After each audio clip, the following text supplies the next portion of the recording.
Give it like 2 more minutes.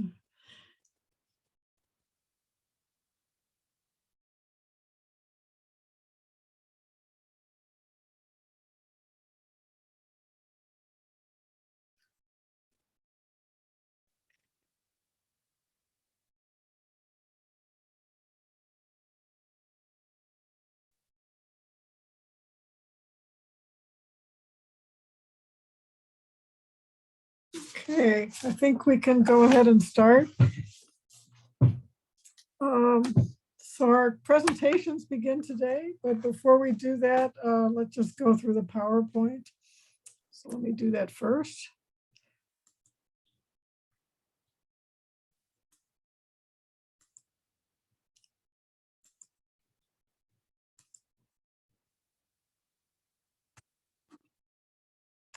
Okay.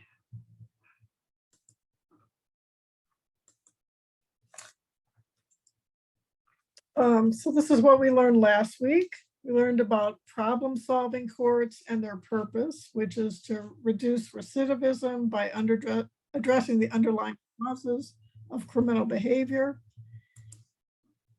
We learned about drug courts and their key components. We learned about questions to ask in a substance abuse assessment and how to ask these questions. We learned about veterans and mental health courts. We learned about the pros and cons of problem-solving courts in general, the ethical issues for social workers who work in jails and prisons, the issue of who's the client in jails and prisons. And then for this coming week, we have one article about clinical evaluations for juvenile transfer. And in our textbook, I put some things to read about juvenile justice and the waiver to adult court. Do the discussion question. Oh, it actually says for week 6, but I meant for week 7. Okay. Excuse me. Okay, and listen to the lecture video for the week.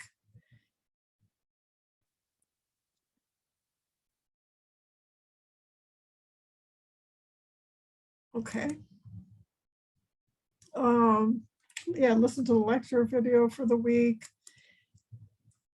There's a video about the Newark Youth Court, which is very interesting. It's actually about young people running kind of like a peer court.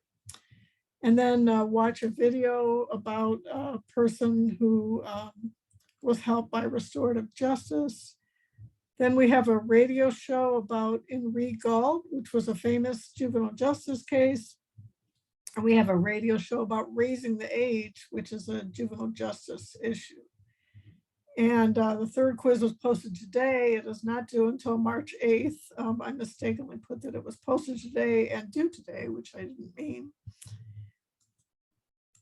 And finally, quiz 4 will be posted on March 29th and due April 5th. And I'll post the study guide and the presentations start and continue. Okay, any questions about the assignments or anything?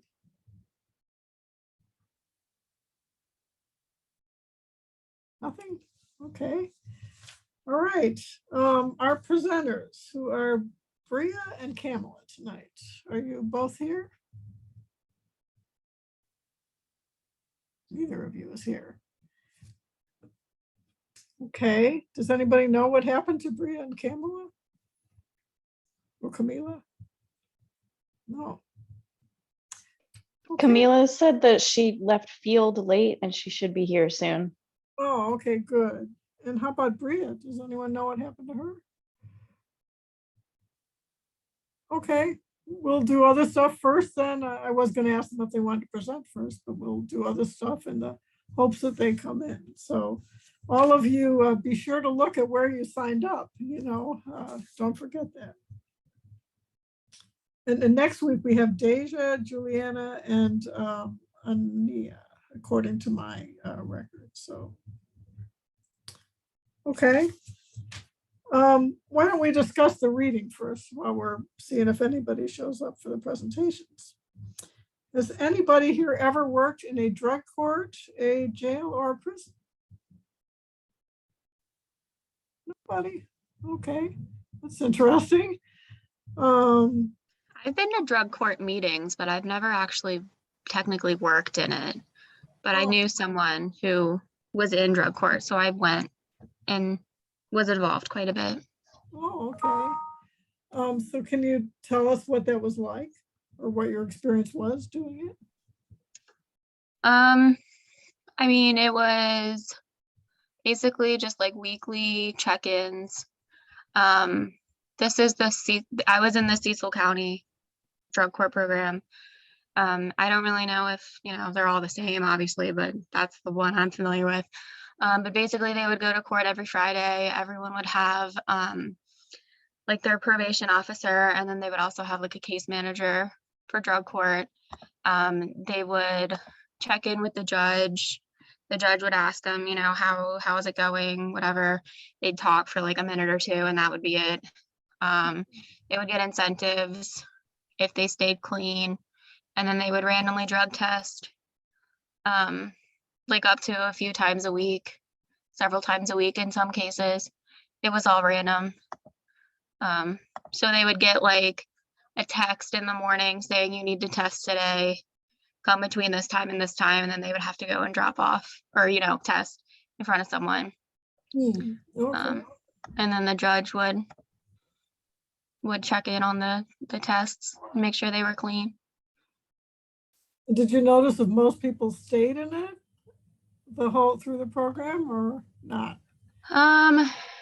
I mean, in my experience, there was a lot of people that, both, depending on the person. A lot of people stayed in it. A lot of people were in it once and then finished it and then were fine for a few years and then came back into it.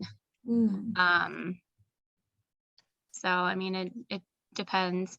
And then if you don't complete it or like you get kicked out of it or anything like that, then you have to serve the jail time that you were originally sentenced to.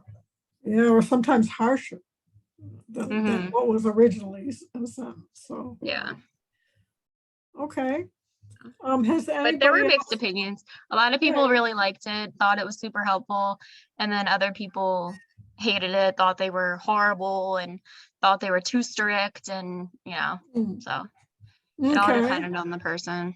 right, or also on the program. I'm sure not all drug court Yeah. programs are created equal. So,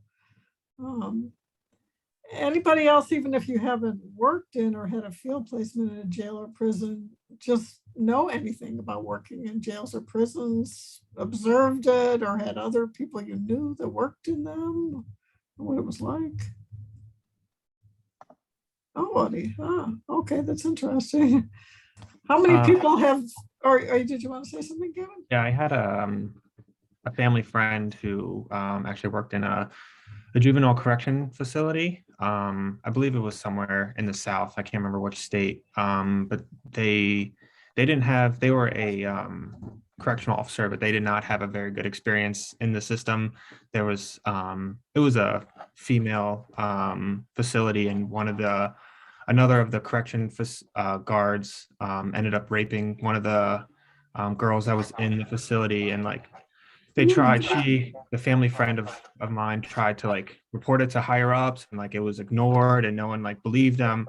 And like, so she ended up like eventually just like quitting because she just said it was too stressful of a situation. And, it just wasn't worth like the mental toll that it was taking on her. But she was just saying it was a very horrible experience because no one believed her. And like, she was trying to report this incident that happened, but no one was listening to her. So it was just not a good experience from what she talked about.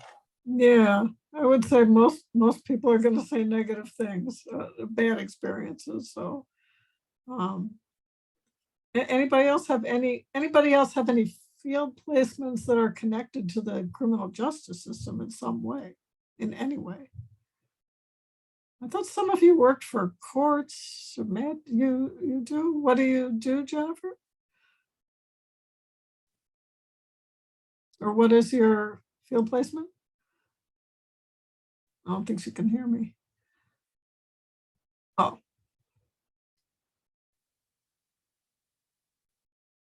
Yeah, you're muted. Hmm.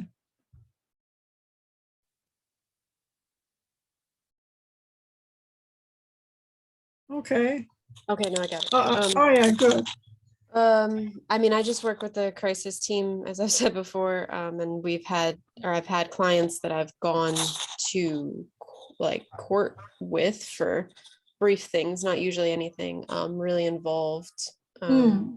So, I mean, I'm not really working in the court system at all, but I have had some of those experiences.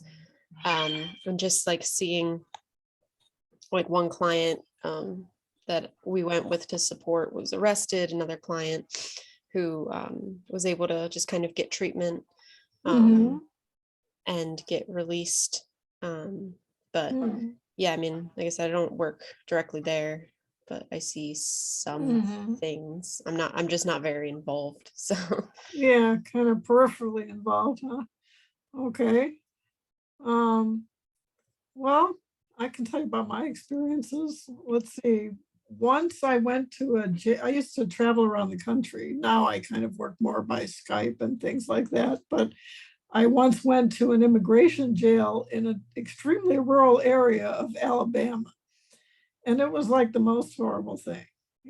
I have to say, I felt like I was in like this, it was during Civil War times or something, that I wanted to interview this person, and the all the officers were white except for one black officer, and they were all completely unsympathetic to me interviewing this person, except for this one African American officer who facilitated me interviewing this person. So that was one very negative experience I had.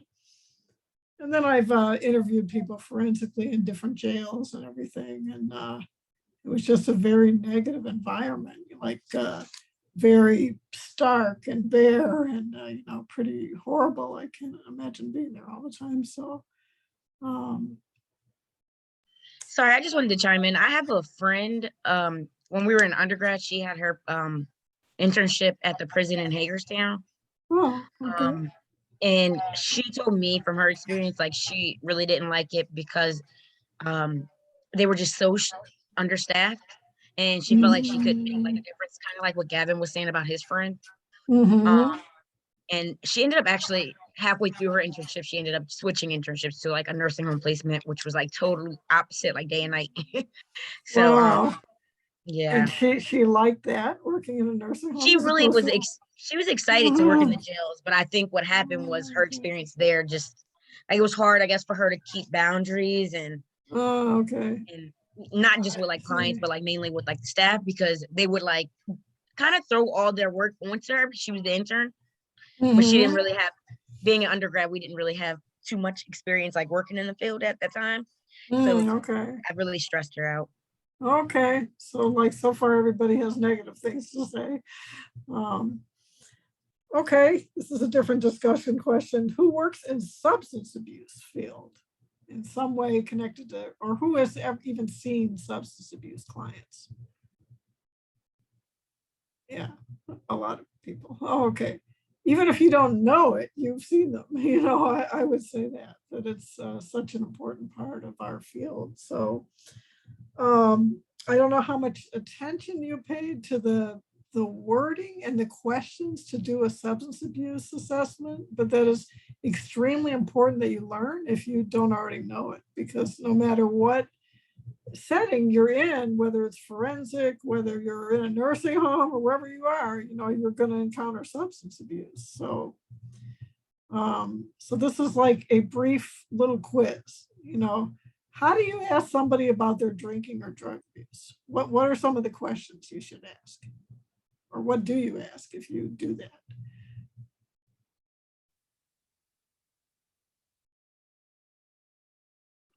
You would start with, do you use alcohol or drugs, right? To just clarify that. And then you ask like specific detailed questions like how frequently, how many days a week? And then when you do consume whatever, like how much do you consume in one sitting? Yeah, Like, get that's right. specifics.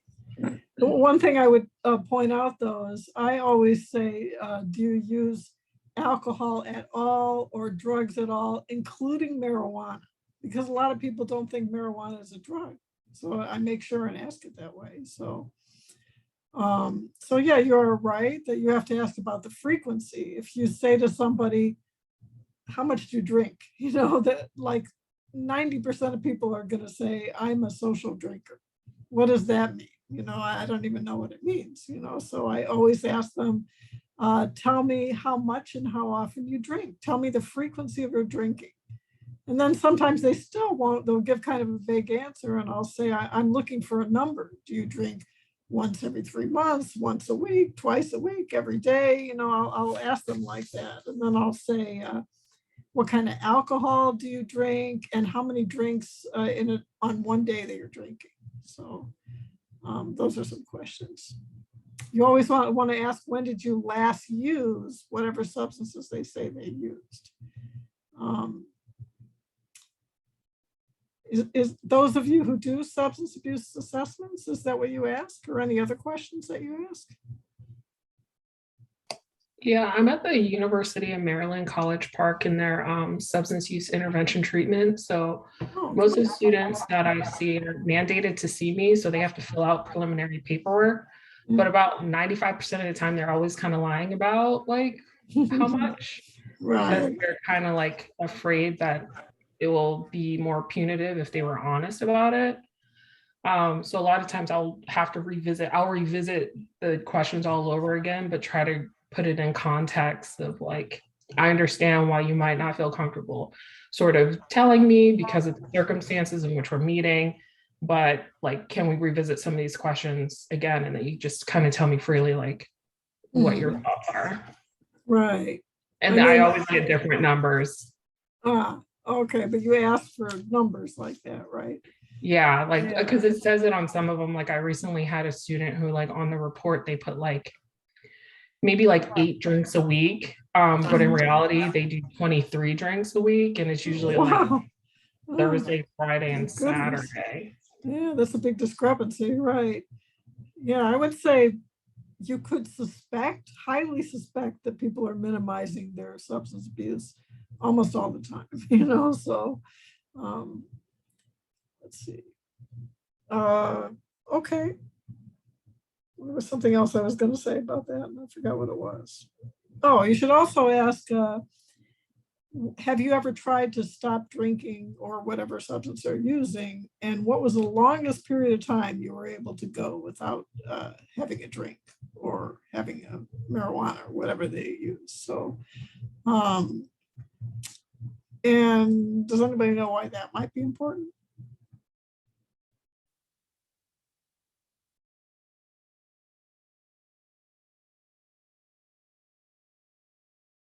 For one thing, it can show denial, you know, that somebody says, oh, I can stop drinking whatever I want to, but you point out to them, yeah, but you've tried to stop drinking 5 times, and, you know, or sometimes it can show that there's something else going on, like trauma or something, like if they've had actually been very successful at stopping drinking for many years, and then all of a sudden they start again, you kind of wonder what happened, you know, that it's probably something more.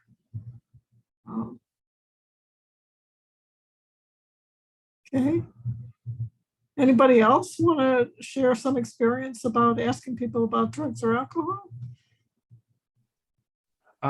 Yeah, in my field placement, when I have done intake for our substance use program, we actually have like an entire list of all different substances that we have to ask, like, have you tried heroin? And then we ask, have you tried heroin through snorting or injecting? Oh, okay, And then we wow. ask, have you tried cocaine? Have you tried crack? And then we ask Okay. different methods of use for that. So we also ask about, you know, with certain drugs, you know, how did you consume the substance as well?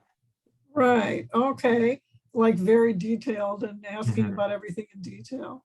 Yeah. Yeah, that sounds like a good idea. I mean, that's something that a forensic person would do actually, maybe, is if they get a no the first time they ask, you kind of break it down. Well, did you ever do this, this, and this?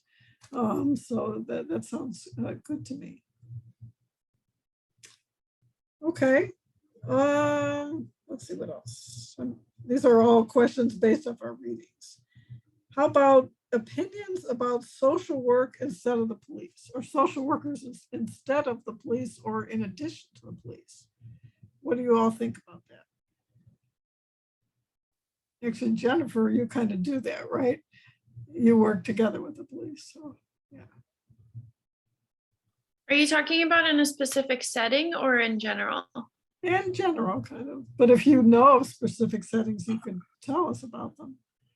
I wrote my advocacy paper on law enforcement in schools versus advocating for more social worker presence and other mental health professionals. And so I did a lot of research on that and the like over prevalence of law enforcement and how it has not had any positive effects since the sort of the implementation of it in the 90s, and that mental health interventions for students with behavioral difficulties work a lot better. Okay. And then there's the schools. What do you think about going out to domestic violence calls? Like either sending in a social worker with the police or instead of the police? Me personally, I think a collaborative. I think definitely involve a social worker. Okay, so you think working together. I'm asking that because that's a big question, you know, in the news and on many campuses. We have the collaborative setup at my field placement as well. I work for or intern for a crisis team as well, the Baltimore County one, and we have a social worker, a licensed social worker, and a police officer go out on every single call. And a lot of the time I read the reports and they'll say like the officer went in first and cleared, or like the social worker went in and spoke to the person after the officer like made sure everything was okay, or like stuff like that. Or like the person became like aggressive or whatever. So the officer asks the social worker to like go wait in the car, and the officer will talk to the person and then, you know, call the person or call the social worker and say, okay, it's clear, come back on in, or like something like that. Oh, okay, I see. Okay. And anybody have a negative opinion about that maybe social workers should not be involved, especially when it's extremely dangerous situations?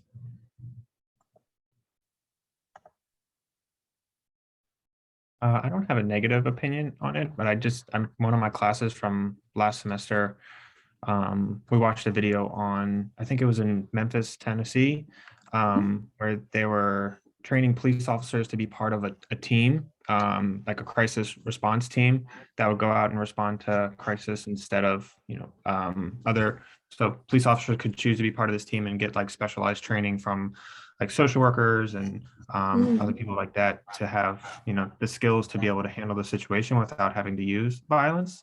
That was just another, instead of just like sending social workers out, they were kind of training police officers sort of to act like social workers, I guess, because they had to go through a pretty long process to get the training before they were actually able to be on part of the team. But now they have like a whole division in the police department set up for it.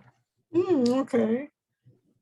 Yeah, that's kind of more in line with my own personal thinking. You know, I think it's schools and other non-dangerous situations, although even school could be dangerous, right? But actually going out in the community to somebody's house during a domestic violence, I'm not so sure about it myself, just my personal opinion, you know. It makes more sense to me to train the police.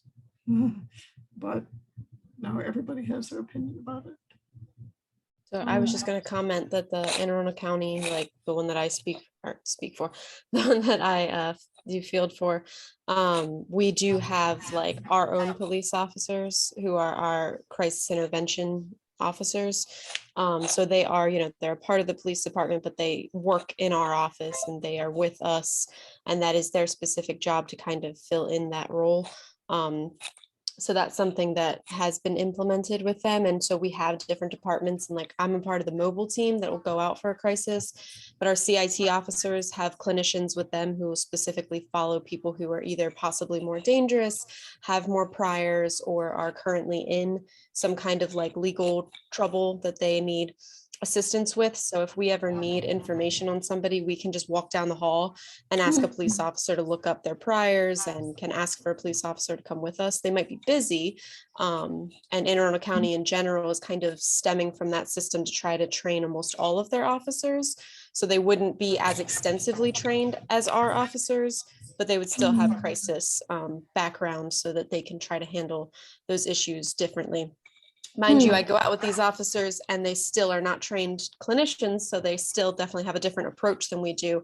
But they are much, much better at like having a soft touch, if you will, with clients and really like talking to them instead of being like overly, I don't know, authoritative, I guess. Okay. That's how ours is too, with the police partnering with the social workers. Huh. Are there any problems or issues working with police officers that you see? No, not usually. I had one instance where we were trying to evaluate somebody and it was a patrol officer. And there were like 4 of them there, but one patrol officer made a comment when we were in the house trying to get the client was like in the closet, and we had to get him to come out so that we could talk to him. But I don't know, somebody said something about him being combative in the past, and I did have an officer be like, I'd like to see him try. But that was like one experience over many experiences. So I'm not saying that it doesn't exist and it doesn't bother all of us, but we have had a lot of great experiences as well. Oh, that's good. That's good. Okay. And what about you, Emily? Have you had any bad interactions with police? So I don't directly interact with them. I'm not on the mobile crisis team. I'm on a different team within the crisis system. I mean, I do interact with them, like in passing and that kind of thing, but I mean, I haven't personally. I'm not sure if, the people who are like literally with them every single day, I don't know. I'm not with them every single day. But I mean, from what I can tell, it is very much a collaborative effort. And kind of like Jennifer said, they're literally right down the hall. Like we share an office. So we can literally just like walk down the hall and, talk to like the behavioral, I don't even know all their titles, like the threat management and like the behavioral team and, all of the investigators or whatever. Like we can go and collaborate with all of them. So I think for the most part, it's a good thing for us. Okay. So I actually haven't worked as closely with the police as you two have, but this is sort of a question for the whole class.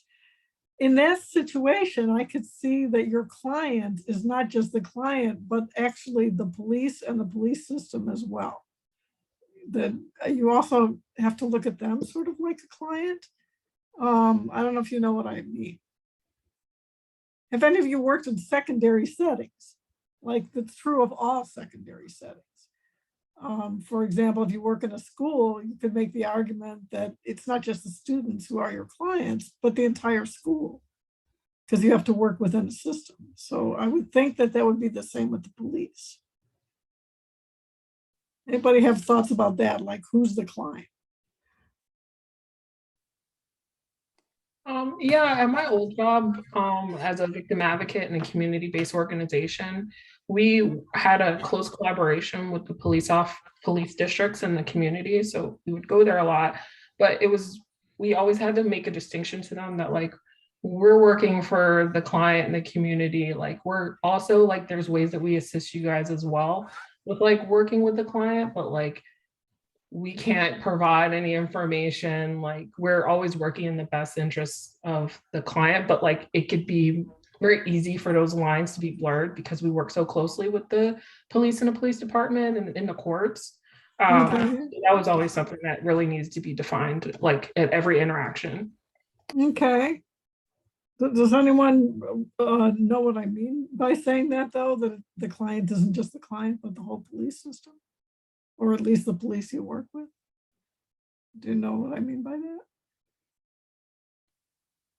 I feel like I'm always talking about my own practice, and if it's too much, please let me know. But I'll give you an example that it isn't about the police, but it's about working in a secondary setting. So when I was a young social worker, I went to work in it was like my first job, and I worked in the middle of the Hispanic community in Chicago. I worked in a daycare center. And my job was to give workshops to the teachers and and also to give therapy to the kids. However, these teachers were very uneducated, like they probably had like a third grade education themselves. And a lot of them did not speak English. They were just practically new arrivals from Mexico. And I was like the only white person working there, I think. So I encountered a lot of hostility. I encountered a lot of hostility, like, who is this white woman coming into our community who speaks fluent Spanish? Like, you would think that would be a good thing to speak fluent Spanish, but no, they perceived it as an insult because they didn't speak English. Somehow they felt insulted by it. So ultimately, that was my first job. It was a difficult experience, and after a year I left. But it was the thing I learned the most from, in my entire career, actually. Like, I learned that if I had spent more time with the teachers, like just hanging out with them, and just maybe listening to their personal problems and stuff, that I would have been able to do my job more effectively. Because these teachers were extremely hostile to the workshops I gave, or they didn't want the children taken to therapy, like they thought that it was a bad thing. So that's an example of working in a secondary setting, which can sometimes be extremely difficult. Any of you had experiences like that where you were working in a secondary setting that was difficult, whether it was a legal setting or not? Nobody? Yeah, I have. Oh, you have, okay. And I would say, it was pretty much the same experience where I think that other professions are dismissive to the way that we handle our profession and how it's more, I guess, an empathetic way of handling situations. And what Yeah, I would kind of definitely agree. setting? What setting were you in? I've been in different settings. I've been in schools. I've been where, you're working more closely with like PO officers or police officers, or you're working with, really anybody that's like non-social work, even psychology, you'll see that. Sometimes it's like a different take. So it's like, oh, counseling, and they're like, no, put a box on them. Right. Yeah, that's true. Or like, oh, he's having a manic episode because whatever triggered him, and it's like, well, he's hurting people, so we're gonna lock him up, stuff like that. And how did you or the people that you were working with deal with that? Well, for this case where they wanted to lock up the child, well, she was 17, then turned 18 in like 2 months. I just kept speaking to because the child was basically having an episode and was breaking down the house, threatening the mom. And this is a child that does this more than once weekly. She's not medicated. She refused to be medicated. So the police officers are all fed up, and they're just like, okay, well, she had punched a hole in the wall and broke the TV. And they're like, okay, well, that's an official charge. We'll charge her with this and that, and made a whole list of it. And I just kept advocating. They kept saying whether they're going to detain her for the night. And I just kept advocating where she needs to be in a mental health hospital, receiving treatment because she's obviously having an episode. And I just kept advocating. They got it in the end or not? Well, she ended up going to CFSA instead of being detained, like in the jail cell. And then she ran away from CFSA, so that was the other problems. But they ended up giving her to CFSA instead of like detaining her. I don't think she received the mental health that she needed, though. It's too bad. Yeah. Okay.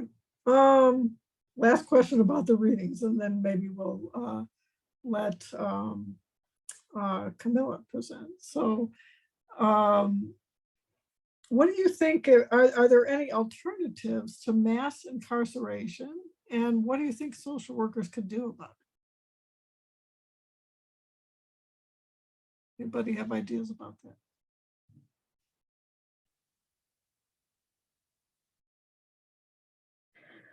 I would say we're fighting towards it now when we're trying to get more community resources and mental health and trauma education throughout many professions.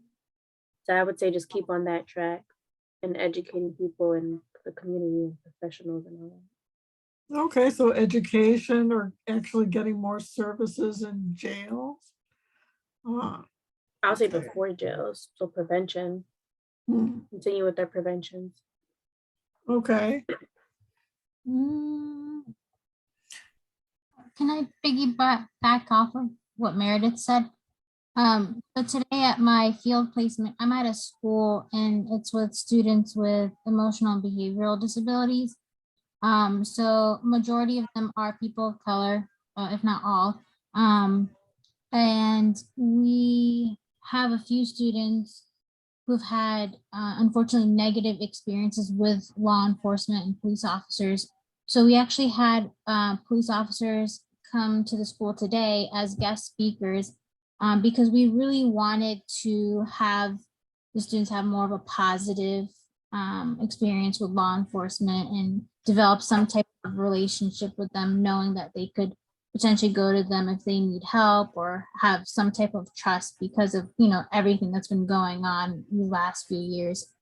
And, you know, I think what Meredith said about prevention, I think, you know, starting like with students within the schools and having the law enforcement and police officers be there as some type of like support system along with like the administrators and the teachers and whatnot. So I think, yeah, I think prevention is definitely key. Okay. Any other ideas? Okay, let's talk about the presentations actually, because Camilla is saying she's not ready to present and Bria is not here, right? I did not see Bria anywhere. So is this assignment like terrifying for all of you or what can I do to help you? Professor, Yeah. I could be completely mistaken, but I don't believe Bria is in this class. I don't want to speak for her. Oh, really? Yeah, Okay. I could be Uh, completely mistaken, but I okay. haven't seen her since the first couple weeks. Oh, okay, that could be true. I'll have to check the class roster. I looked at who signed up. Mhm. So it says, some people probably changed the class or dropped out or something. So, okay, so you were the only one signed up, Camilla? Is anyone else know that? Do you all know when you're signed up to present? Yes, okay. So not to put anyone on the spot, but what can I do to help you with this assignment? Is it intimidating or what can I do about it?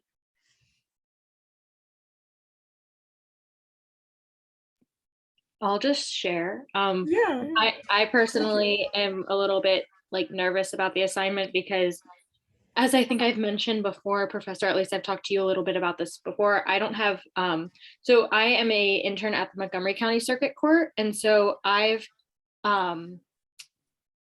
written court reports before. I work on juvenile delinquency cases. And so I've done oral and written reports, but it's simply just to the judge. And it's not, I've never testified to like a committee or a board or like anything like that. So that Okay. aspect is like a little bit nerve wracking. And something too, like, if I'm being completely honest, like something that is like, like hypothetical or that we're kind of pretending that we're testifying. I think in my paper, I struggled with like, who am I testifying to? And you were, kind enough to help me figure that out. But if I hadn't had that conversation, I would have had no idea what to do. So I think like, I hope that's Okay, kind no, of clear I one want you way. all to be honest, because I want you to pass. It's not an optional assignment, you know. At some point, you got to do it. So, does anybody else struggle with that? They don't know who they're supposed to present to? I second that. Okay, I think right now I'm kind of at the point where like the research and like the body of it is all there. Like I'm good with that, but I don't know how to start it as far as like, should we just completely make up like who we are and who we're talking to? Mhm. Or like, I don't know who to say, like, you know, who I am or like who. So yeah, Okay. I definitely think that's There's a I problem. don't know where I'm Okay. stuck. So would it help if we spent part of this class as a class helping each other? Like, yes or no? Helping each other meaning tell us what your presentation is about and ask us the things that you're not clear about, and we'll try to help you as a group. Anyone want to do that? You all look terrified. Oh, yeah, you do. Okay, all right. Why don't we just go around the room? So Gavin, what is your project about or your presentation? So mine's on campaign finance reform. Okay. And do you want me to like talk about what I'm trying to Yeah, achieve? like, tell us more about it. Who are you in this and who do you think you're presenting to? So I kind of just said like I was myself representing there's a organization that I'm pretending to, you know, be a part of. It's a political action committee, so it's a PAC to try to end big money in politics and campaigns. So I'm speaking from like my social work perspective, but then also like saying I'm like a volunteer with this organization and speaking to the Maryland legislator and um, senators from Maryland. And is this actually true? Like you are a volunteer for this organization exists? Yeah, the organization exists. I have tried to volunteer with them in the past, but because of COVID, they kind of stopped everything. So I haven't actually volunteered with them, but I'm saying that I'm part of this organization because they support kind of like my argument. So that's kind of the perspective that I am kind of taking from this. Okay, and in your case, you're talking as yourself a person, but also a social worker. Yeah. Yeah, okay. Do you have any questions about your presentation that we can help you with? Yeah, I guess the question I have is I wasn't sure if that's like the right way to go with it. I just kind of like assumed that it would be okay from what we talked about last class with doing it because this is, you said we can write in first person and third person as well. So I you know, I was like, all right, I'll just take a shot and see if it sounds like I'm, you know, I have you know, like my research and everything, kind of like what Emily said with, you know, have all that, it's pretty solid and stuff. So I just assumed if I, you know, said I was myself and, you know, talked about it from a social work perspective and then also as part of this organization that would be kind of the right way to go. But I was kind of just like not sure about it. Okay. I don't know. I mean, we're going to go around the room and see what people say, but I feel like at least part of it or a large part of it should be you as a social worker because we're social workers, you know, that's it's just, we're learning to present as social workers. So I think it's okay to include yourself personally, but I would also emphasize your identity as a social worker. Okay. Does that answer your question? Yeah, it does. Okay. Any other questions that you have for the group? No, Or not anybody else have an opinion about the question he did ask? Like who should he be, himself or a social worker or both? Yeah.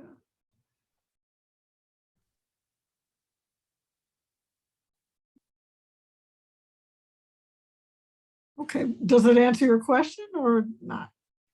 Yeah, no, that answered my question. That cleared things up. So thank you. Okay, so Jennifer, what is your presentation about?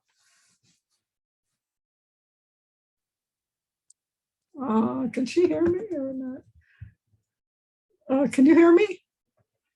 I don't think she can hear me.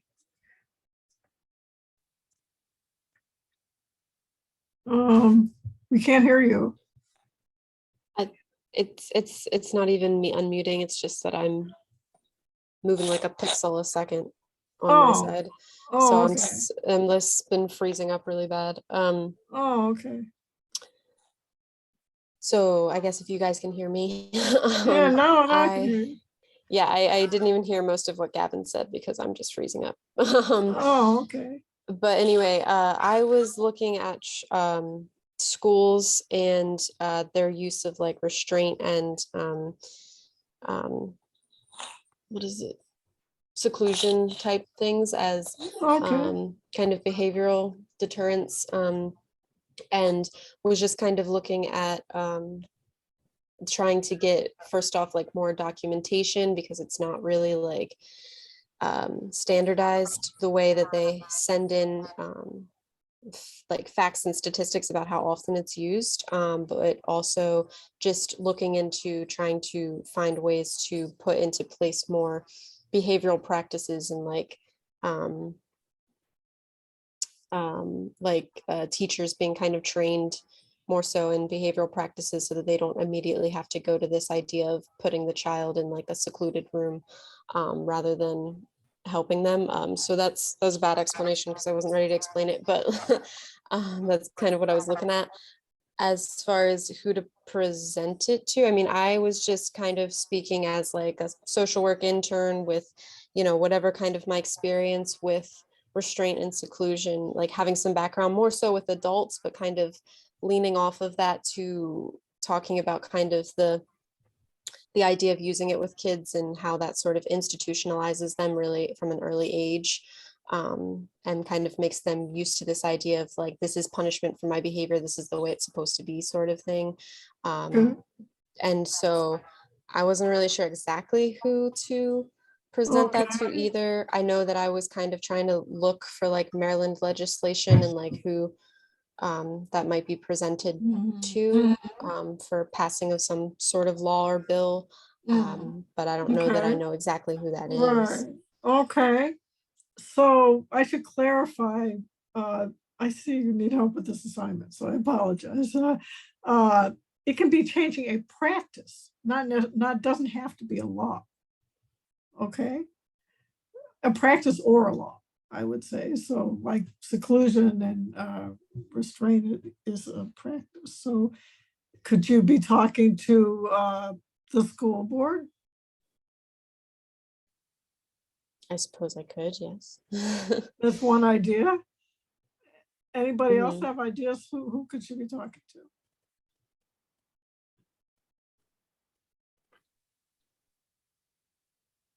A conference of psychiatrists?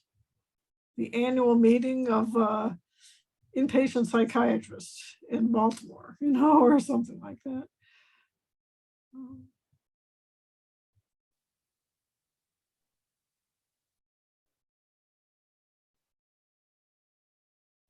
Would, Any other ideas?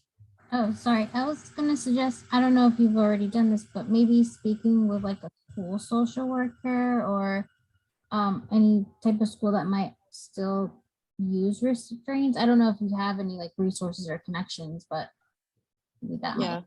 Well, when I say restraint too, I mean, I'm thinking more just like a lot of physical hold type things, not necessarily actually like strapping the kids down. But I just know that there's like, I had some, not experience, but I had looked into previously, part of like legislation going through in Maryland was for more documentation and stuff. And again, that's kind of, I thought we were supposed to focus a little bit more on the law. So I was kind of looking into that more again and just sort of trying to figure out, like, I know that there are still stories of kids, kind of being put into a seclusion room, and maybe it might be, a little different than our thought as far as like kind of giving them just a place to go into, but that, might not be just like a brick wall, but, people who are expressing their stories and how their children kind of were involved in this and, the bad outcomes that caused. So I was just trying to look at it from that perspective. What about a teachers association? Like maybe I would think about who actually does put kids into restraints in schools. Who does that? Teachers or, I don't know, because I never worked in a school. Jenny, you could advocate to the Maryland Education Coalition. They advocate for a lot of bills and kind of like, in your paper, you could kind of convince them to start advocating in the legislature for the practice that you want to change. Okay. Okay, do you Thank have other questions, Jennifer? I don't think so. No. Okay, Amira, what is your thing on? I am doing the Raise the Wage Act of 2021. So basically, the minimum wage nationally will be raised to $15 per hour. And the hopes is to have that all set by 2025. So I think I'm fine so far, but I was just a little bit confused on, could I just speak about how I'm in favor of this bill, or am I suggesting ways to help improve it? Yeah, I would say you have to want to change something about it. So ways to help Okay. improve it. Right. So like, let's say I wanted it instead of $15 an hour, could we raise it to like $20 an hour? Okay. Mhm. Right. And who would you be talking to, and who are you in this scenario? I was thinking more along the lines of like legislators, delegates, senators, Okay. because, you know, it's a statewide issue, also like countywide. So maybe even the county executive. Okay. But yeah, I think it's more of a national thing. So even if it went like the Capitol or Okay. And then would you be a social worker talking to them about this? And what kind of social worker would you be? yeah, I wrote for my speech, I introduced myself as a student, but I don't know if you wanted us to like say our actual role, or if you wanted us to talk about how we're like a social worker and not a student. Oh, I see. I think that has to have something to do with social work, you know, so you can be yourself as a social work student. But the one thing that occurs to me is that it would be, I don't know what other people think about this, but how about a public aid researcher or a public aid social worker or somebody that works with a lot of people on public aid? Just because, I don't know, that has something to do with poverty, with raising the minimum wage, less people on public aid, you know, like that strikes me, that's kind of connected. But Makes sense. anybody have any other help for Amira? Or suggestions? You could look at like the previous, or I guess the first time that the bill was like legislated for, or like it was introduced, and see who that was addressed to, and then just use the same people. Okay. Yeah, you could do that. Okay, any other questions for you? I think that was it. Thank you. Okay. One thing I'm wondering, a lot of you, not everyone turned in their paper today, but most of you did. So you're just going to present the same thing, basically. Like, I'm not clear what's confusing you. Or are you just terrified of getting up in front of the class and having to present? I think, and of course, like, I don't want to speak for the whole class, but I think that this kind of exercise, although it is helpful now, I think like it would have been a little bit more helpful like last week, while we were all still kind of like writing and in the process of like creating our papers. Okay, to go over it in class. Yeah. Just like to be able to gain a little bit more understanding about like exactly like the direction of the paper and kind of like understand the assignment a little bit more wholly. Okay. yeah, at least that's just kind of like my perception. I feel like at this point, now that Okay. like most students have turned in their papers, you know, Uh, it is helpful for presentations, okay. but that's just my interpretation. Um, One thing that so- I have been struggling with is, I mean, obviously none of us are legislators, so having a persuasive argument and being able to defend it is intimidating, because we don't know Okay. everything about, you know, what we're arguing. We're not experts on our Uh-huh. topic. So I Okay. guess I know for me that I'm scared that someone's gonna ask a question or that you're gonna ask a Mm. question and I'm not gonna know how to answer it. Oh, okay, okay. Okay.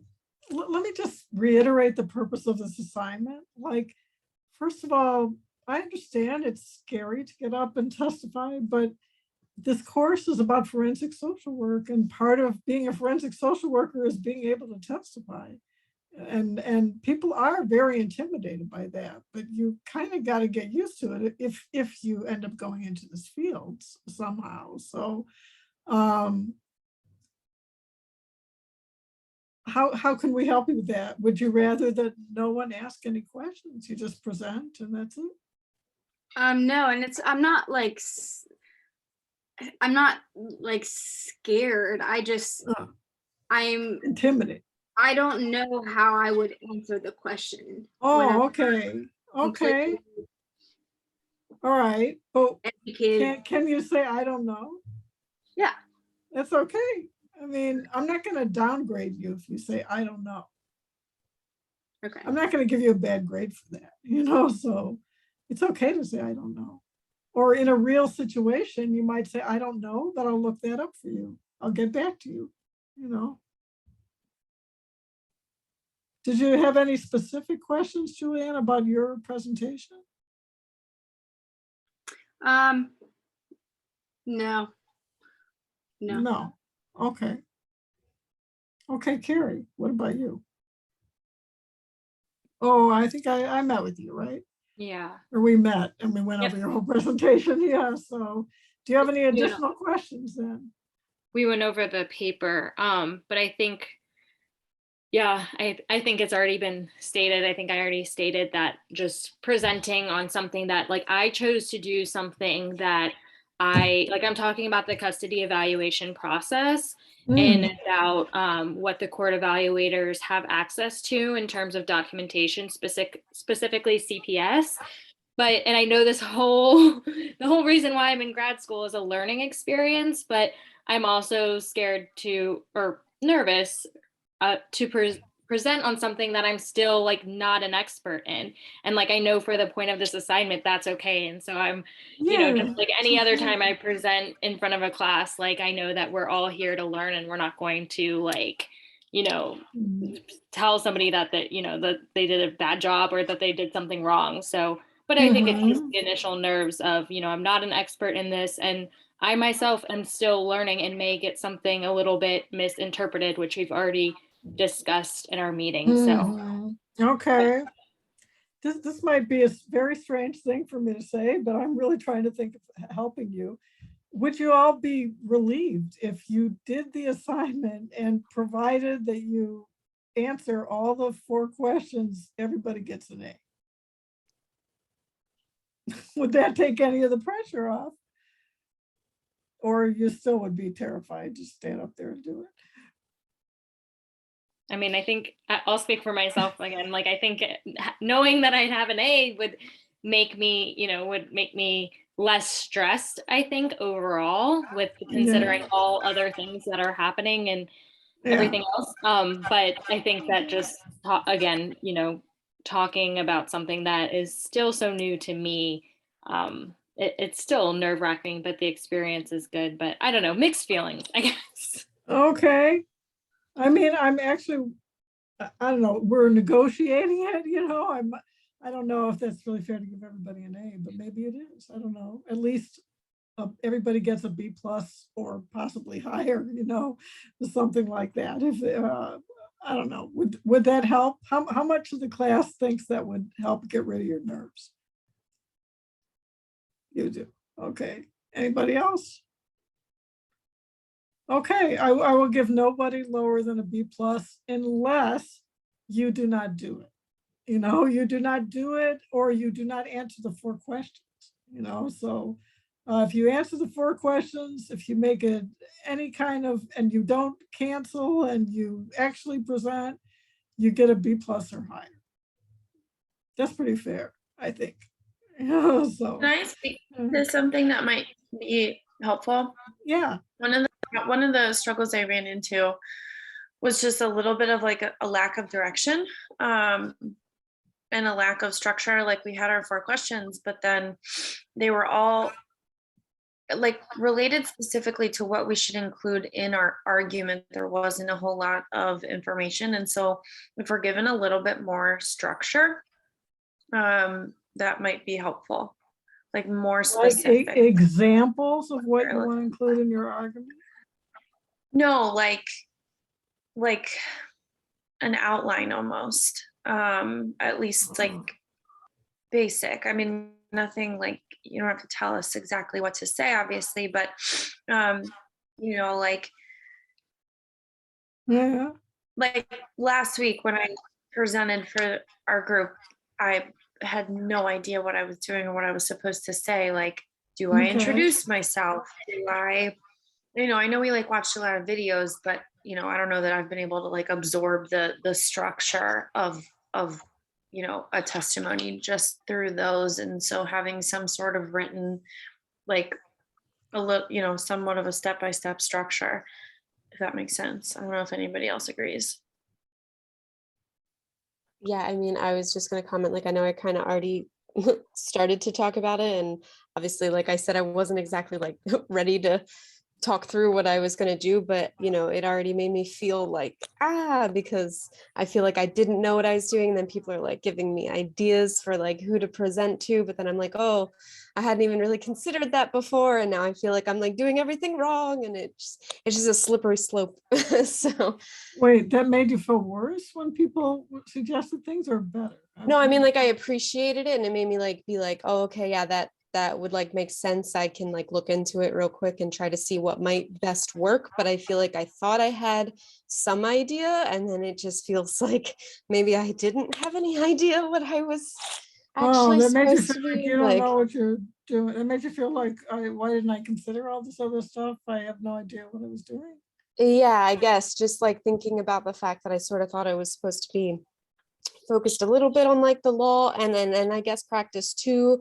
But then like, you know, I'm like looking at things and I might have some research and I have some information, but then like, again, with that like structure piece of kind of feeling like I had this idea of what I kind of thought it was. And then I feel like when I started to talk about it and people were sort of like presenting ideas and you were talking about like, oh, maybe just the school board, it doesn't have to be like an actual like legislator, like it just made my brain go like, oh, I don't know what I'm doing. So okay. Can I bring up the fact too with that like, I mean, of course I'm speaking for myself in this, but I keep finding myself like the more we talk about this, like looking at the clock and being like, it's 7 o'clock and this is due like today. Like I don't know if I'm the only one that, you know, hasn't turned it in yet. I mean, I've, you know, written quite a significant part of it, but now that we're talking about it, I'm kind of like, oh, okay, well, there's some things that I could like approach differently or, you know, change. Okay. I see. Back to the structure question. I'm not clear what kind of structure you want. I don't understand it. So maybe you can help me understand. I think like just and probably like for like our future, like the rest of our papers and stuff, being like when it comes to like structure and outline, like on the grading rubric for like the paper and the presentation, you know, like you mentioned content analysis, grammar, and like the peer-reviewed articles, and like the peer-reviewed articles is helpful because like that's like now one thing that we know we have to like include. But for like the content, you know, you're giving us the list of like the ABCD list of 4 things that you would like us to kind of address. But I think, and of course, like I will speak mainly for myself. I think the biggest part that like I was confused about was kind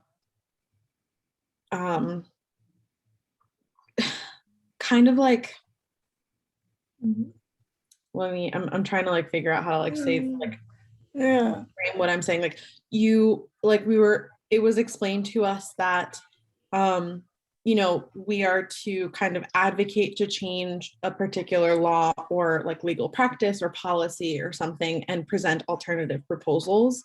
Right. But like there wasn't too much, sorry, this light is there wasn't a lot of like I guess at first like guidance as to like these are, this is like how you would approach this paper. You like, and I guess like it was good because you gave us kind of like the broad of like, you can present as a social worker, as a policymaker, as a student, like that kind of like broad. But I think that because of like having that many options, it was unclear as to like how to approach the paper, because each role would address this in such a different way. So I think like, at least for me, that was like the biggest. Okay, so let me just say, it seems to me that you should each meet with me prior to writing this paper, because it's very individualized, everybody's paper, right?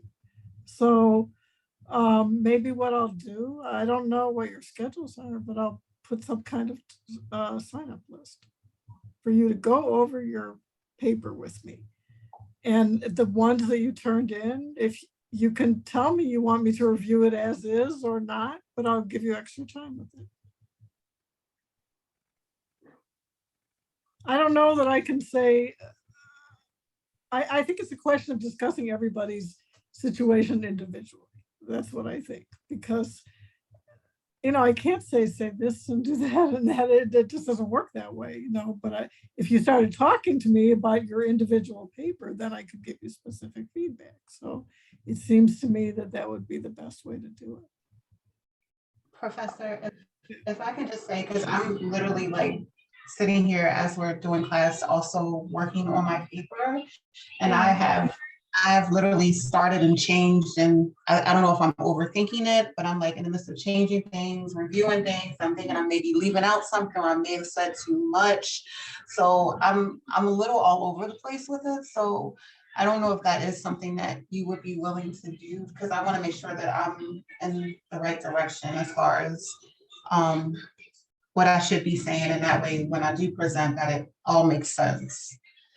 Okay, so let me ask you, do you all, what days do you all go to classes? Do any of you not go to classes on Friday? I only have class Monday and Tuesdays. Or how many people are available on Friday? Raise your hand. Okay, and not everybody, okay.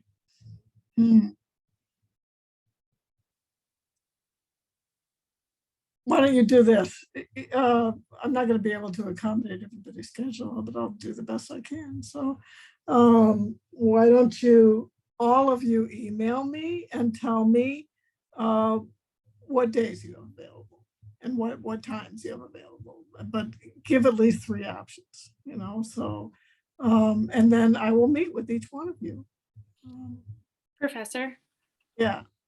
Just a follow-up question, and I know this is all kind of happening at once and took a different turn, but, and I don't know if this would be appropriate, but since we talked about some things that we would add to our paper or potentially change, would it make sense to extend The day, right. Yeah.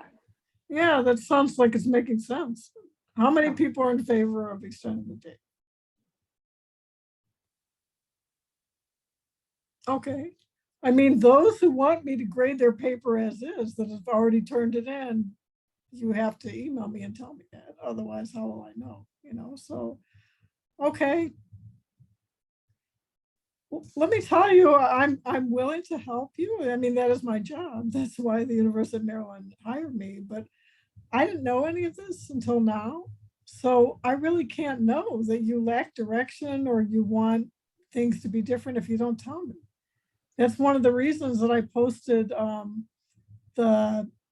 anonymous survey, online, and I got a few responses, but not many. So like I said in the beginning, that I put up something about my teaching philosophy. Teaching is an interaction between the student and the professor. So it's my job to give you as much help as you need and to modify my approaches, which I'm trying to do. And it's your job that you have to tell me what, if you don't understand something or you need more help, but I cannot read your minds. So what did you want to say, Juliana, with your raising your hand?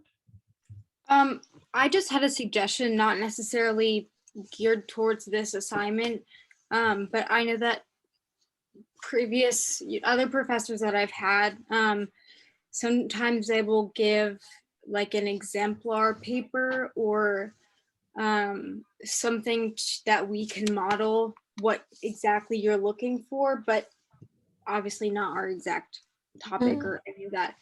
But or even just a section of kind of what you're That's kind of why I posted those. I posted some the advocacy testimony. letters and a video.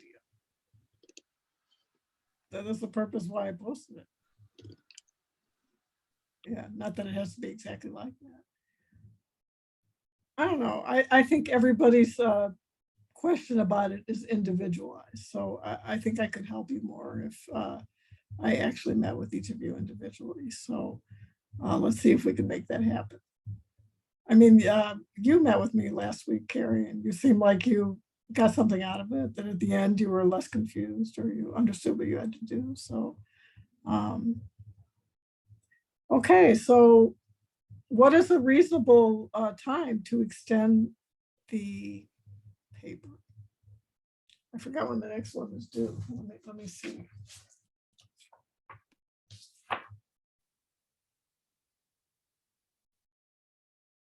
Let's see.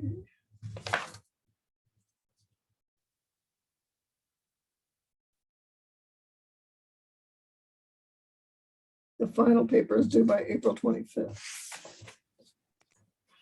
Okay. Actually, those of you, I think we should do it in order of who's supposed to present, right? So maybe it's better if I should ask you now. Because we have people presenting, I believe starting next Tuesday, would you feel comfortable extending the deadline until Monday at midnight? Just to give I mean, everyone. the deadline of the paper or the deadline of what? The paper. Oh, the paper. I'm willing to give you more time on the paper. I'm thinking about the presentations. So the presentations, you're not going to finish them if we don't go through the schedule that we have. So, well, I don't have the list in front of me, but I have that Deja, Juliana, and Ania were supposed to present next week. So are all of you here? I'm set to present next week. You are? Okay. Yeah, I want to keep my date if that's okay. Okay, and I can't really see who's talking, so who's saying that? It's Deja. Oh, Deja. Okay, so you're okay with it. Okay, Juliana and Ania, do you want to go over your presentation with me before you present? Or are they even here? Yes, I'm here. Okay, I have to look at a whole screen of people, so sorry. I mean, I feel after this conversation and that you're not going to be really scrutinizing our papers that heavily, that I mean, I would be prepared to present with what I have. Okay, one thing I want to make clear, I said I would give people a B+ on the presentation. The paper is a different matter. The paper, those are two different assignments. Correct. Do you understand? Yeah, Yes. so I'm saying that the presentation, only the presentation, if you cover all the 4 questions and you present, I will give you at least a B+. Yeah, the Okay. paper, I feel like I will give you more time, but not necessarily a B+. You have to earn your grade on that one, you know, so.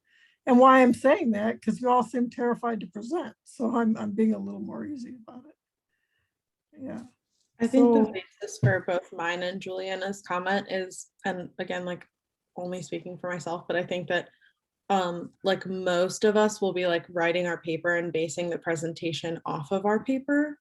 Yeah. I think that's like why a few of us students have been talking about like the paper as kind of like the genesis of the company. It is, right. Okay, so that's why I'm giving you an extension on the paper. I agree, you can have an extension, on it, but we're still discussing how long of an extension. Professor, Yeah, is it, I asked you this in the beginning before, like in the way beginning, but is it possible that we could do like a voice thread, like pre-record our presentation and present it? I really don't want that, and I'll tell you why. Because that's not how it would work if you actually had to testify. You know, I'm willing to go over it with you, and I'm willing to give you a B+ or better on the presentation if you do everything, but not tape like that. You won't learn anything by doing that, in my opinion, even though it would be easier. Professor, if Yeah. people are presenting, it's Meredith. If people are presenting next week, aren't prepared or don't feel prepared or prefer to present later, I can present next week. It makes it easier. I can't hear you. I'm okay to present next week. I'm not signed up for next week, but I'm okay. Oh, to okay, present but you're if okay to anybody would like present next week. switch. Okay. I signed up for you later got- in the semester. Okay, and do you feel that you have to have, that you want to have a session with me before you present or not?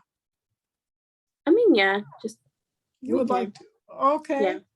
So then, what about Juliana and Anita? It's Anaya, and I don't Anaya, mind, sorry. and I'm good to present next week. Setting up a meeting, I wouldn't be opposed Okay. to. And then Juliana, did I already ask you that or? Yeah, I guess I kind of didn't really answer. I think I would benefit from a consultation with you. Okay. Yeah. Okay. So of the 4 of you, how many of you have time on this Friday? Or I could do this any? Friday. Okay, so I'm available like 4 o'clock and on. So can you do 4 o'clock? Yeah, where works. Okay, I will send you a Zoom link. Okay. I can do then- 4:30. Okay, Anaya, okay, 4:30. Sorry for mispronouncing your name.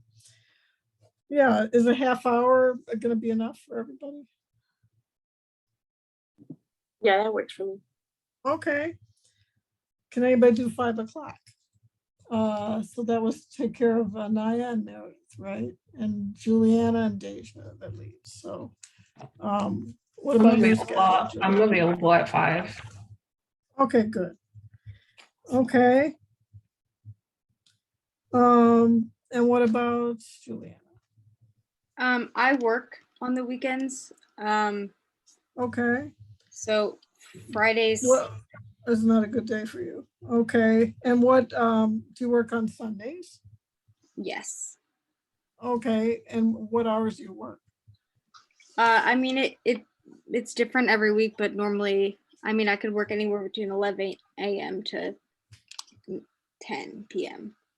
Oh, okay, and what is it this Saturday and Sunday, your schedule? I'm working all day, both days. Oh, okay, it's not a good day for you at all. Okay. Other times I'm available. Um, Anyone have tomorrow? Or what about tomorrow? In the morning? Or later in the evening could be too. Meredith, Meet like now? What's that? Can we kind of, some of us talk now, like we kind of started doing earlier, and kind of knock some of them out of the way? Okay, we can Is that do that. possible? Yeah. So let's see how far we get with the next ones. So I forgot if you asked a question, Juliana, and I answered it about your presentation, or you still have more questions? yeah, that's fine. You answered everything. Okay, so you're clear. Professor, do you mind? Sorry, go ahead. You're clear on who you are and who you're going to present to. I am, yes. Yes, I didn't have a question about that. Okay, so you don't want to meet prior to your presentation, or you do? I will still, yes, I am interested in meeting with you still. Okay. So do you have any time like tomorrow, Thursday, or Monday? So Meredith, she just offered to switch with me. Oh, okay, so you don't want to do it then, or you're not going to do it then? Oh, okay. Okay, so That the would next be- presenters are going to be Deja, Meredith, and a night, right? Who all have time set up with me. Okay. Does anyone have the list in front of them, the list of presenters? Can see who's after that? Or would you like me to just email you?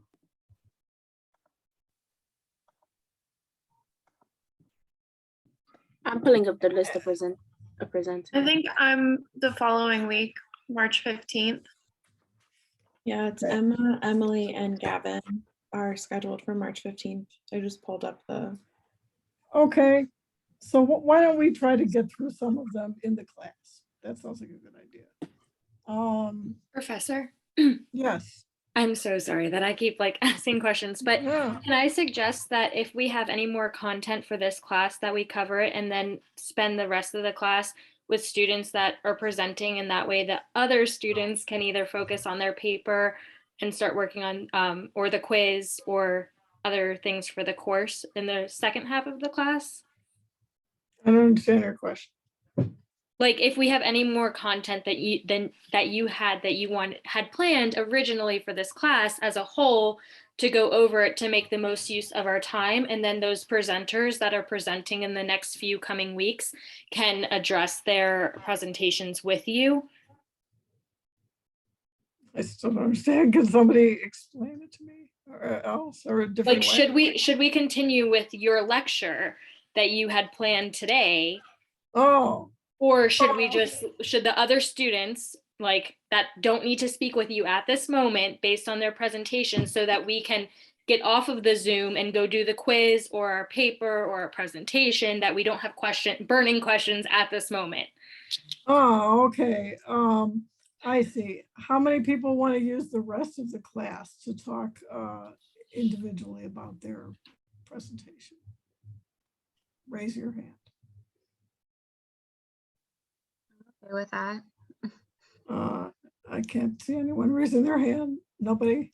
I mean, did we have any more like lecture kind of stuff? We did actually. Oh, okay.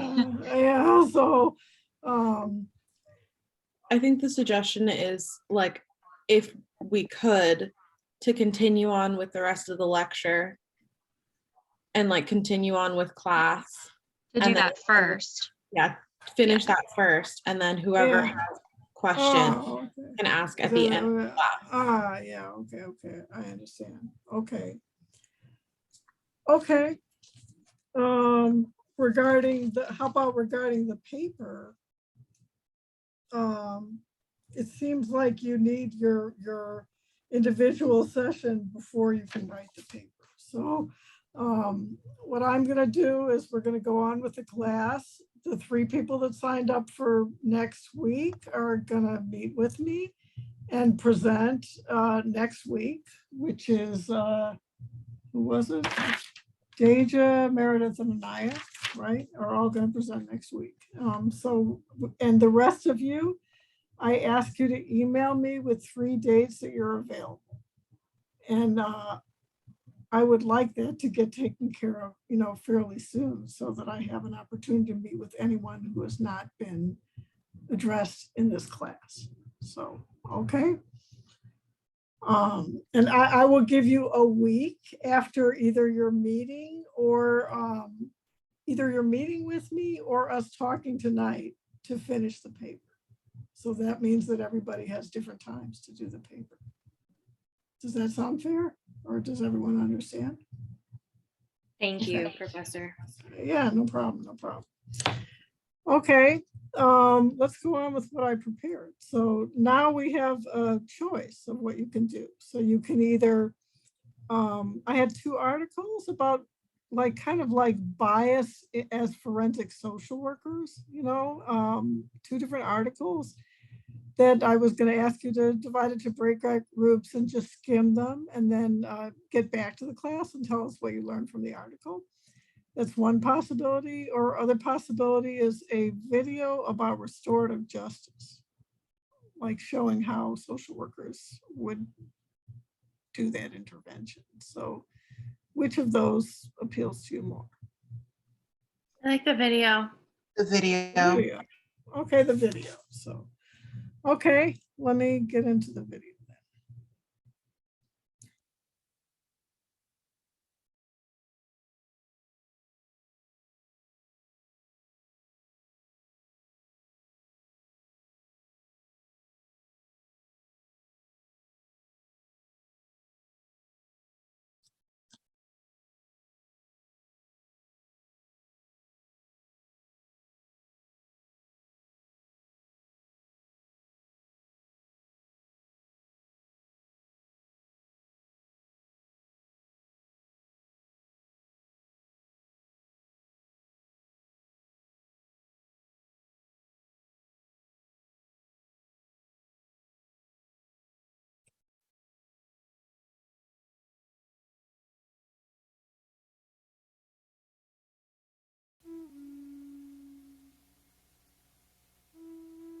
Victim offender mediation and conferencing is the oldest and most widely used form of restorative justice throughout the world, now with programs in more than 1,300 communities in 17 different countries. And victim offender conferencing and mediation is grounded in very core restorative justice values, which emphasize the importance of allowing those who are most directly affected by crime, victims, offenders, family members, community members, to have the opportunity to come together to talk about the impact of the crime, to try to find ways of repairing the harm. Many, many cases, thousands of cases, are now being referred to victim offender mediation and conferencing programs throughout this country. Cases are referred both from juvenile court and in adult court. Most of the cases are property offenses and minor assaults, but many more serious cases are now being referred, and those more violent cases require far more extensive preparation and training of mediators to handle such cases. Through the process of providing a safe opportunity for the person who was victimized to come together with the person who committed the crime and with support people if they want that, those individuals are able to talk about the real human impact of crime, to go far beyond the legalisms that surround crime and the whole court scenario, and to talk about the real impact on their lives. Victims are able to get answers to many lingering questions. You know, why me, and how did you select me? Did you have any idea of the impact it had on our families? People who have committed crimes for the first time can hear the real impact of their behavior, that this was not just a violation of some abstract law to them. This was a violation of a person, a family, and it affected the whole community. So the process of victim offender mediation and conferencing is really meant to allow people affected by crime to be engaged in a dialogue to talk about what really happened and to focus on repairing the harm.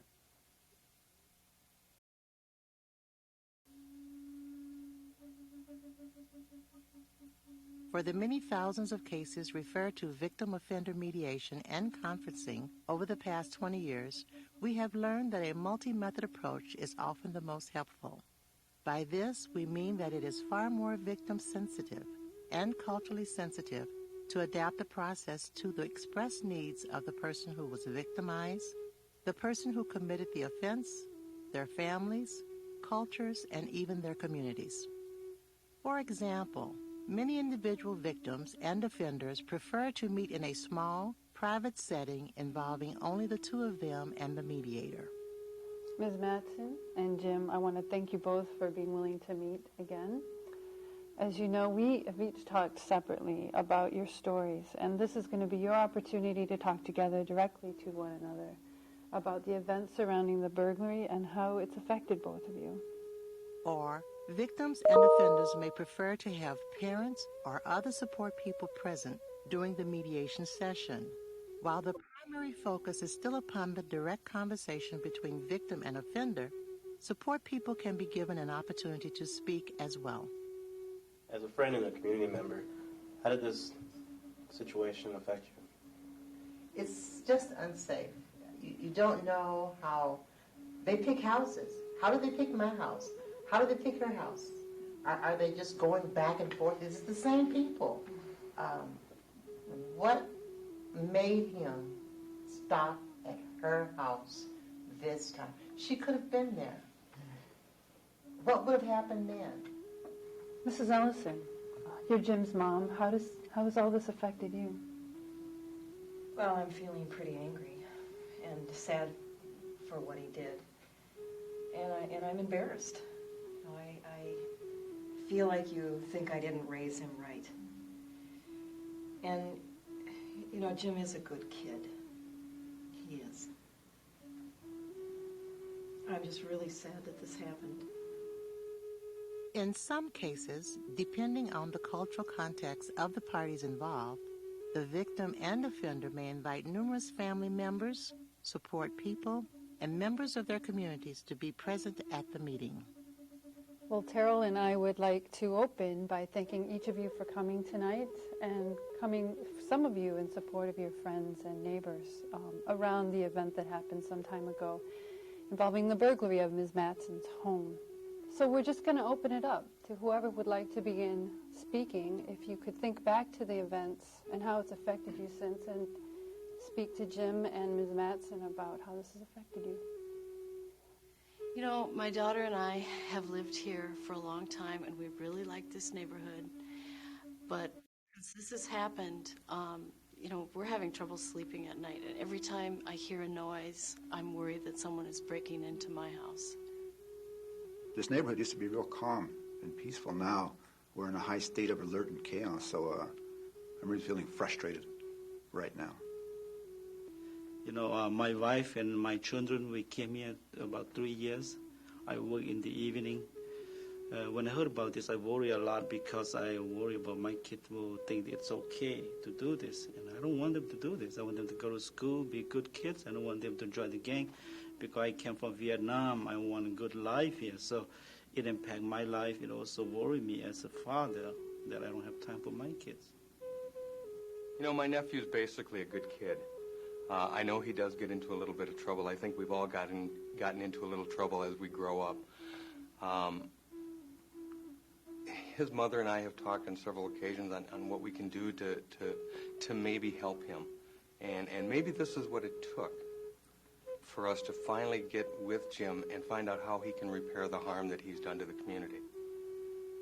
Some programs combine these approaches, allowing for both the small, more intimate meeting between victim and offender, followed later by a much larger circle gathering of family and community members. This would typically be done with more serious offenses that have a greater impact on the community.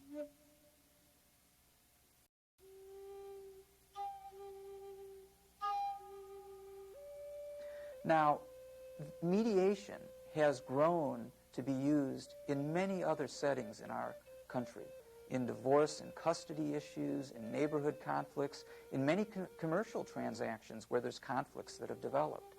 And in those settings, the people involved in the conflict are called disputants, as though they're both contributing to the conflict, because they are.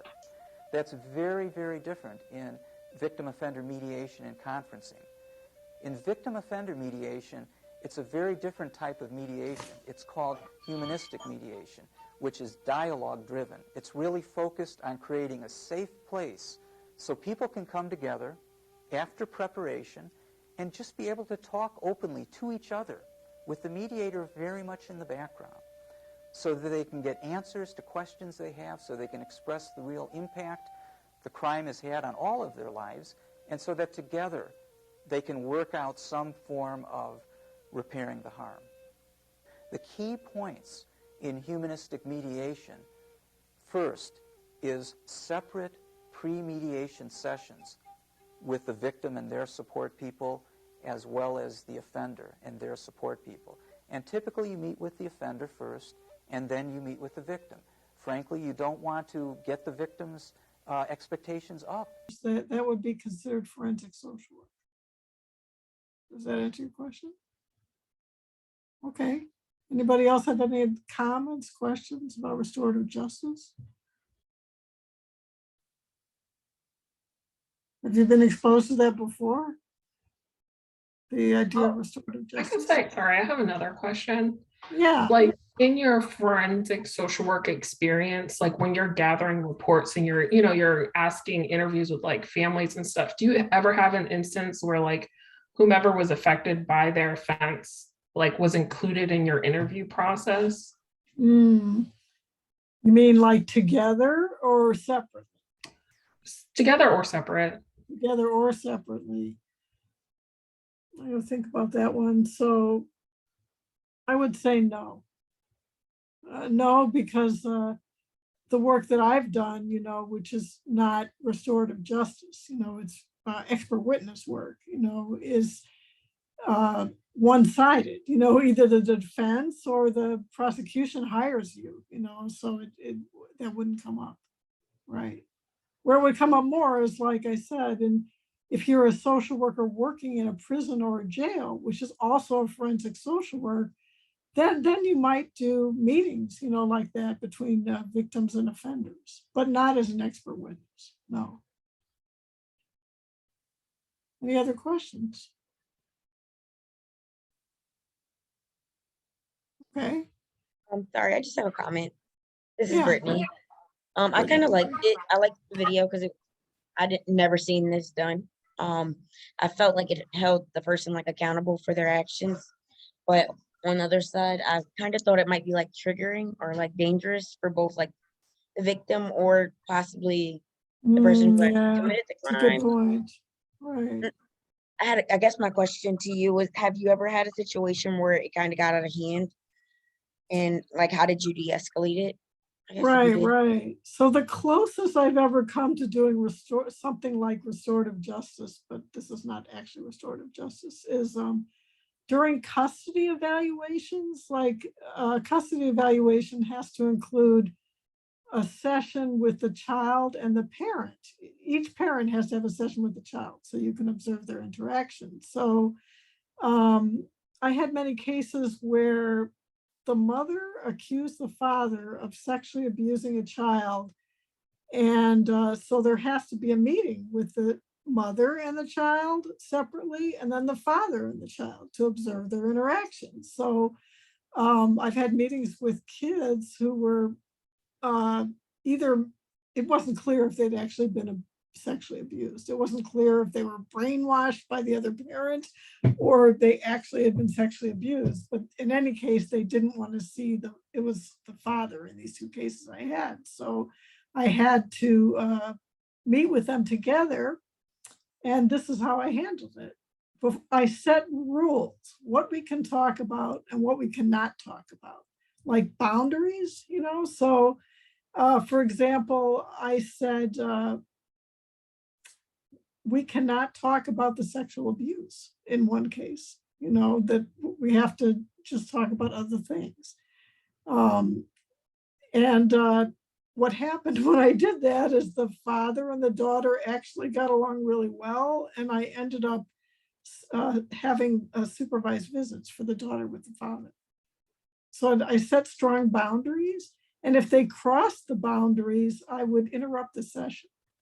Like if they started to attack each other, for example, like I hate you or something, I would not allow that to happen. And I would say, you know, you have to stop that. So Did you that's use like basically how I safe do it. words? Sorry. Safe words?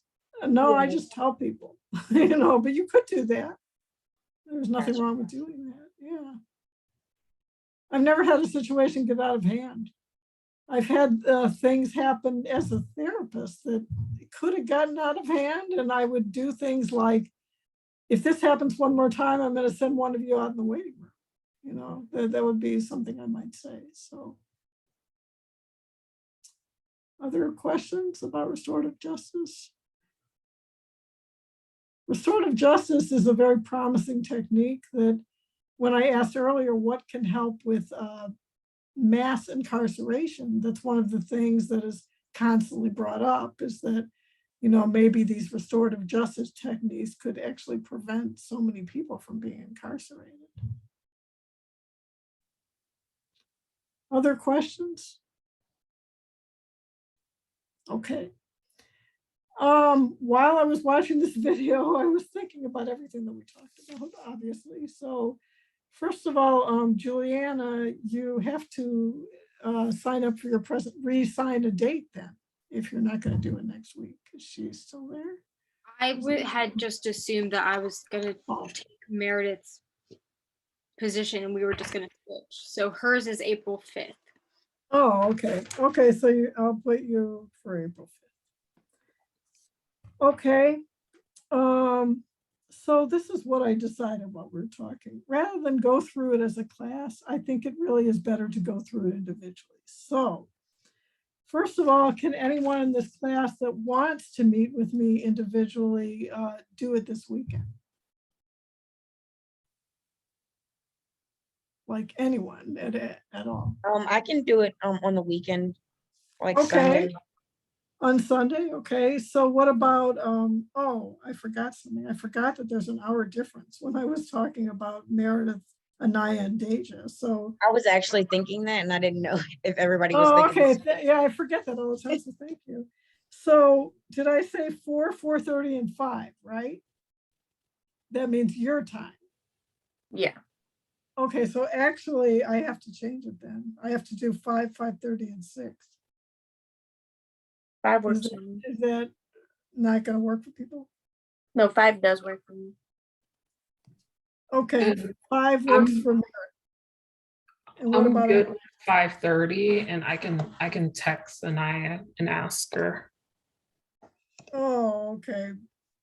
Okay, so Meredith says yes to 5 to, wait, I'm getting all mixed up with the times.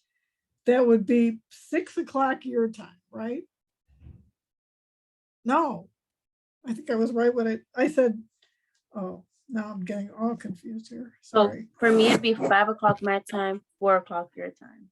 Oh, yeah, right. For Meredith. Okay, and then Deja would be 5 o'clock my time, 6 o'clock? No, 4 o'clock my time. These are your times in Baltimore time, right? Okay. Okay, so Meredith is 4 o'clock is, tell me again. I'm going to have a headache. I'm sorry. So it's for Meredith, it's gonna be 4 o'clock your time, 5 o'clock my time. Oh, okay. And then Deja? 5:30 my time, 4:30 your time. Okay, but what about Anaya? Where was she? I'm gonna text her and just let her know. I'll just ask her to reach out to you. Okay, so 4 o'clock my time. I'm still confused here. I don't know why. 4 o'clock my time for Meredith, right? That was right? Yes, Yes. my time, which is 5 o'clock your time. And for Deja, 4:30 my time and 5:30 your time. Correct. Okay. Okay, so then Anaya doesn't have a time. Okay. So who said they were willing to meet this weekend? Meredith? Or no? This is Brittany. Brittany, sorry. So Brittany, what about Sunday morning?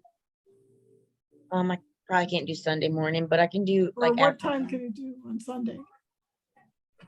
anytime after 3. Okay. How about 3 your time, which is 2 my time? Yep, that works. Okay. All right. Yeah. Okay, just a second. So that was Brittany, okay.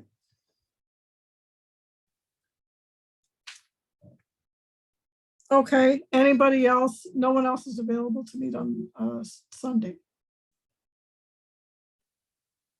that wants to. Okay, I'll tell you what I'm going to do then.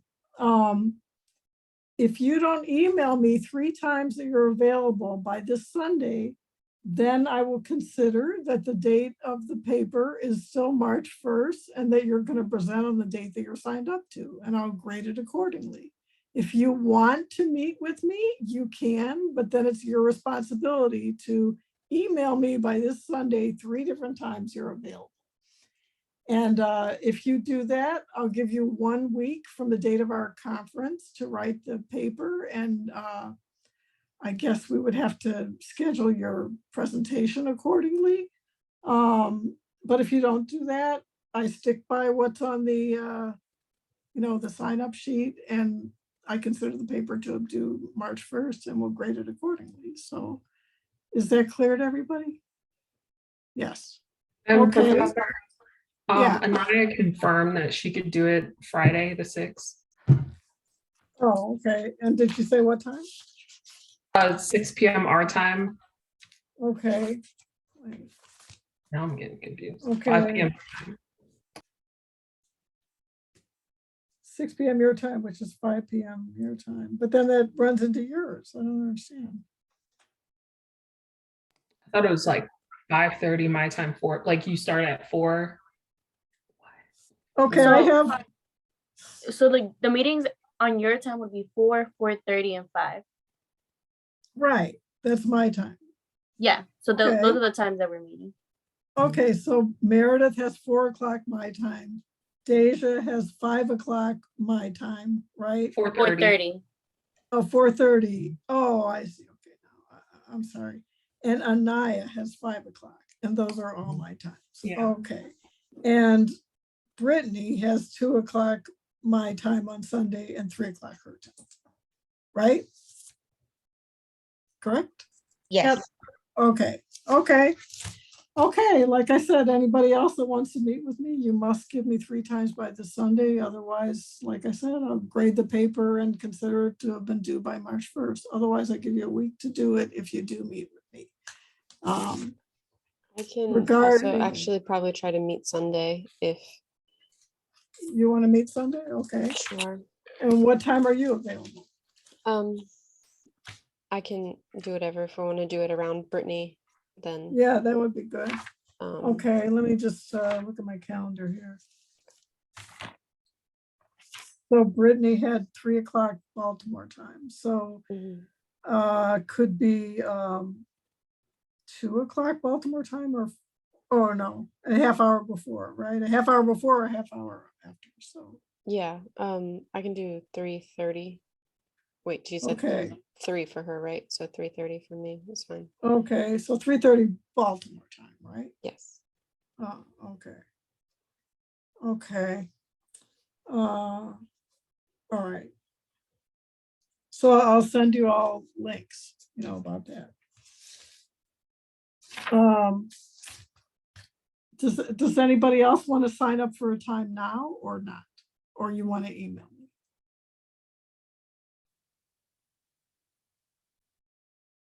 Professor, I sent you an email a little while ago with 3 different times, so whatever's convenient for you. Okay, thank you so much. Okay, and to be clear, the paper, I'm gonna grade like a paper, you know, I don't promise B+, but the presentation, if you do not cancel your presentation and you cover all 4 things, I will give you a B+ or better. So, any questions? No. Okay, good night now. Nice talking with all of you. Oops.